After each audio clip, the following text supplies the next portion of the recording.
Here I've got ASUS Zenfone 6 and let me show you how to update applications on the following device. So at first let's open your Play Store right here, then tap on the More icon, and here you will notice My Apps and Games. Smoothly click on it, and here you've got all applications that can be updated. So as you can see, you can either update one particular application by tapping on Update right next to the icon, like this, then click on Update again, and here you can observe the progress. As you can see, it has been downloaded and now also installed. So now you've got the latest version available on your phone. Then at the bottom of the list you will find it under Recently Updated.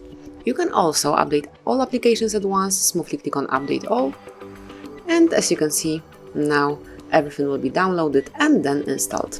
So that would be all. This is how you can smoothly and easily update applications in your ASUS Zenfone 6. Thank you for watching. Please subscribe our channel and leave the thumbs up.